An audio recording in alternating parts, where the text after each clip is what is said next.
Pemirsa, didampingi istrinya Anissa Pohan, calon Gubernur DKI Jakarta nomor urut 1 Agus Harimurti Yudhoyono menyapa pendukungnya sekaligus menyampaikan komitmennya jika kelak terpilih menjadi Gubernur DKI Jakarta di kawasan Kalipasir, Jakarta Pusat. Diiringi ondel-ondel, warga pesisir Kalipasir, Menteng, Jakarta Pusat antusias menyambut kedatangan calon gubernur nomor urut 1 Agus Harimurti Yudhoyono.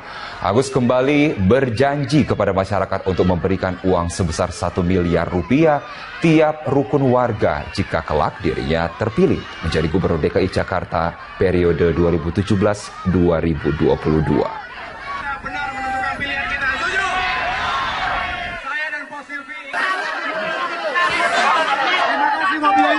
Pemirsa, minum kopi di atas awan menjadi kebanggaan bagi Wakil Presiden RI Yusuf Kala ketika mengunjungi Desa Laloi di Toraja Utara, Sulawesi Selatan. Desa ini dikenal sebagai negeri di atas awan. Negeri di atas awan merupakan salah satu destinasi pariwisata yang tengah dikembangkan oleh pemerintah untuk meningkatkan jumlah wisatawan di Indonesia, khususnya di Tanah Toraja. Dan bahkan Wakil Presiden Yusuf Kala menyempatkan diri untuk meninjau langsung lokasi pariwisata ini. Seperti apa suasana dan panorama alam di negeri di atas awan? Berikut liputannya. Kampung Lolai yang dikenal dengan negeri di atas awan berjarak 20 km dari kawasan Rantepao, Toraja Utara. Kampung Lolai ini berada di dataran tinggi, puncaknya sangat indah dan bisa dijangkau. Bahkan hamparan awan di sekeliling puncak pegunungan menjadi daya tarik para wisatawan. Minum kopi di atas awan merupakan kekaguman Wakil Presiden Republik Indonesia Yusuf Kala ketika mengunjungi lokasi pariwisata ini. Bersama istrinya Mufidah Kala, Menteri Pariwisata Arief Yahya, serta Gubernur Sulawesi Selatan Syahrul Yassin Limpo, JK mengunjungi tempat itu untuk mendukung pengembangan destinasi wisata Toraja Utara. JK berharap negeri di atas awan ini dapat mengingatkan wisatawan dengan kopi Toraja, sesuai tagline yang disebutnya, minum kopi di atas awan. Kita perbaiki infrastrukturnya dengan cepat, gitu, dengan baik. Dan kemudian merubah image Toraja bukan hanya budaya, tapi alam yang indah. Agro kopi yang terkenal itu dieksplor. Jadi nanti contohnya minum kopi di atas awan. Itu tidak ada itu. Minum kopi Toraja di atas awan. Pengunjung pun merasa puas ketika mendatangi lokasi wisata ini. Namun, pengunjung berharap beberapa ruas jalan yang masih rusak dapat diperbaiki untuk mencegah terjadinya kecelakaan. Oh, bukan main, alhamdulillah.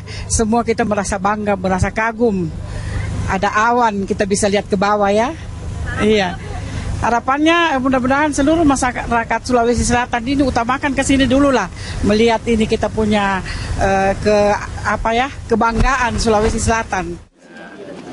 Data dari Kementerian Pariwisata tahun lalu, jumlah wisatawan Nusantara yang mengunjungi wilayah Toraja sebanyak 30.000 dan wisatawan mancanegara 581.000 wisatawan. Diharapkan pada tahun 2019, jumlah wisatawan Nusantara dapat naik 3 kali lipat. Indah merupakan satu kata yang tepat untuk menggambarkan panorama alam di negeri di atas awan, dan diharapkan dengan adanya pembangunan infrastruktur dapat memudahkan akses dan dapat meningkatkan jumlah wisatawan baik lokal maupun mancanegara untuk datang ke tempat ini. Tika Beremau, Berita 1, Toraja.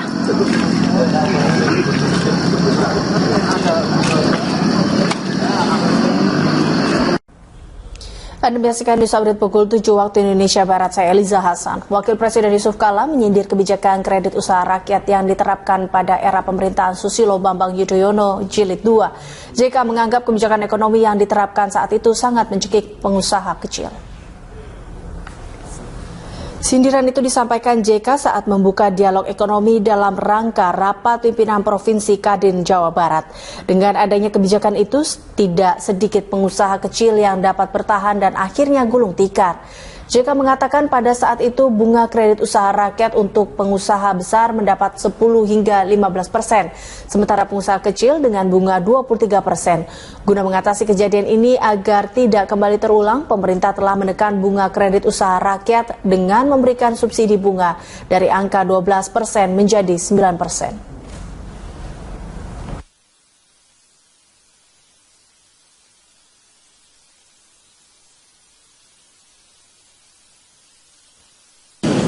Pertama, kredit usaha kecil kita harus subsidi. Itu sudah dilakukan dulu 5 tahun pemerintah sebelumnya membuat kesalahan luar biasa. Saya marah waktu pengusaha besar dapat 10% atau 11%, tapi pengusaha kecil 23%. Dan ini penganiayaan, kezaliman luar biasa. Pengusaha kecil dikasih bunga besar, pengusaha besar dikasih bunga kecil. Sekarang tidak, pengusaha kecil dikasih bunga lebih kecil daripada pengusaha besar, lebih rendah. Berbagai konsep hunian dengan teknologi terbaru bermunculan dengan keunggulannya masing-masing.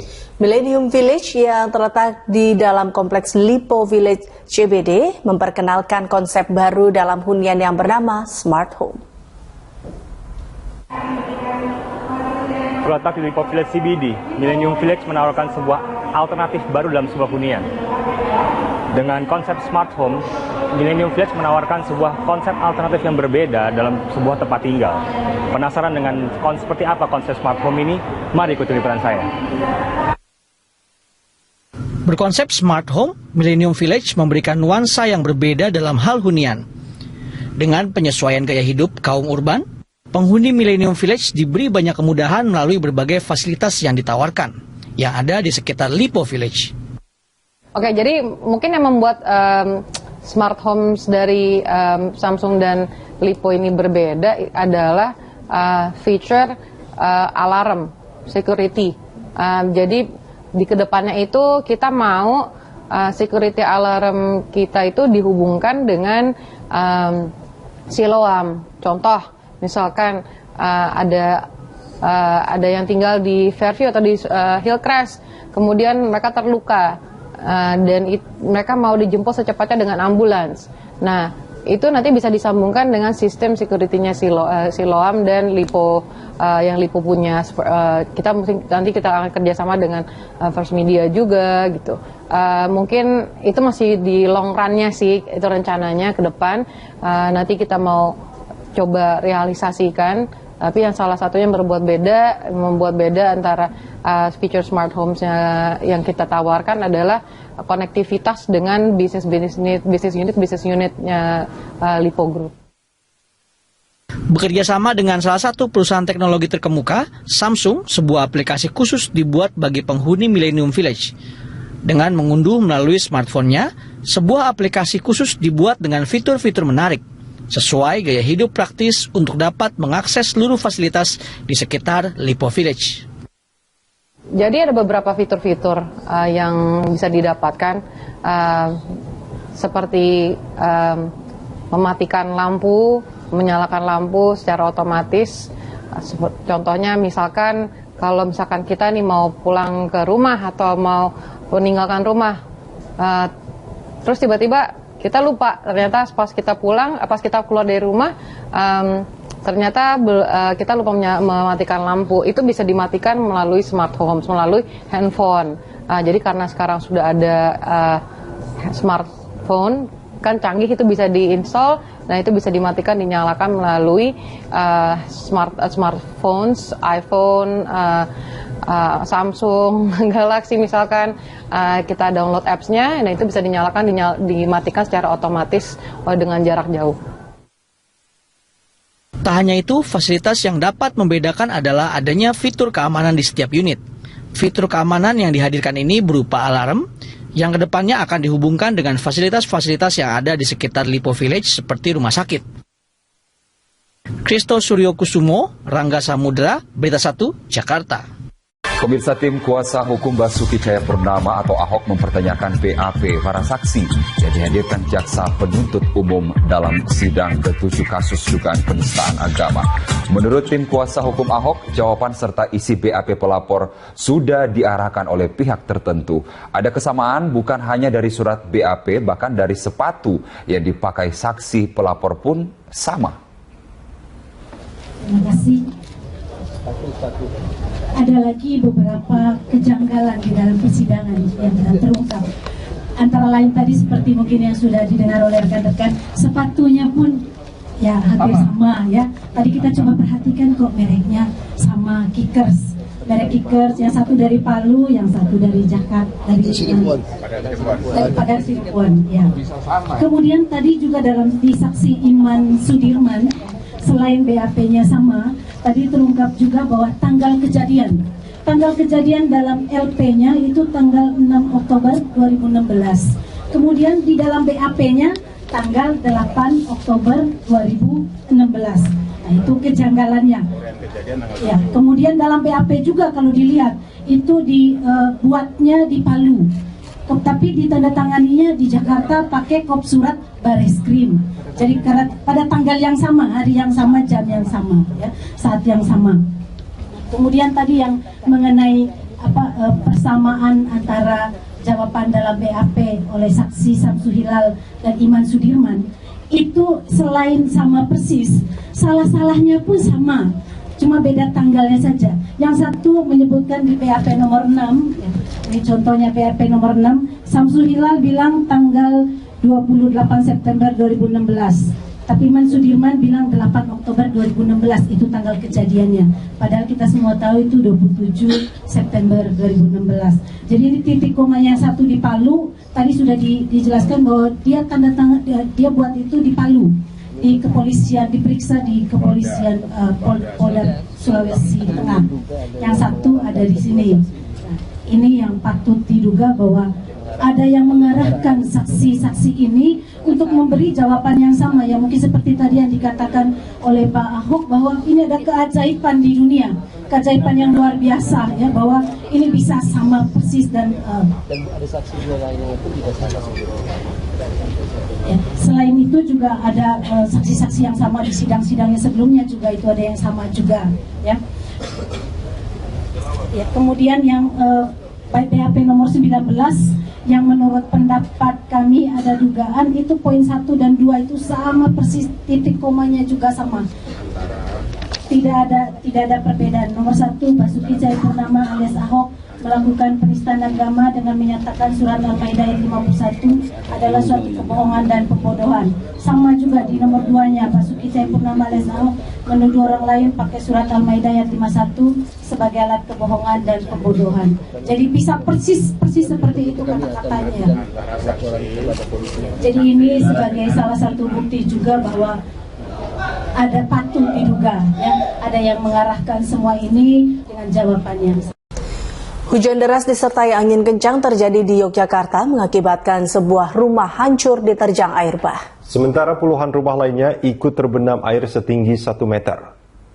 Hujan deras disertai angin kencang mengakibatkan beberapa rumah di Kampung Purbonegaran, Gondokusuman, Yogyakarta hancur diterjang luapan air bah dari aliran Sungai Melik. Bantaran sungai tak mampu menampung luapan air mengakibatkan luapan aliran sungai masuk ke kawasan perumahan. Kawasan bantaran sungai ini memang sering mengalami banjir, namun kali ini banjir jauh lebih besar. Warga mengaku tak sempat menyelamatkan barang-barang mereka karena saat kejadian rumah dalam keadaan kosong ditinggal bekerja.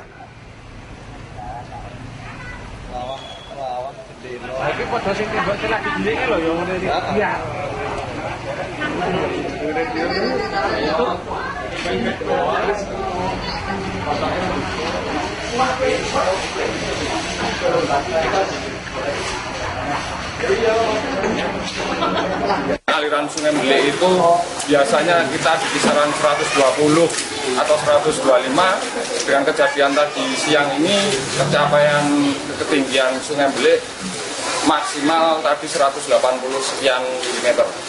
Jadi itu kejadian yang lebih tinggi dari yang kemarin. Kerusakan terutama rumah ini, kemudian jembatan itu untuk tangga pegangan itu retak karena kena benturan kayu.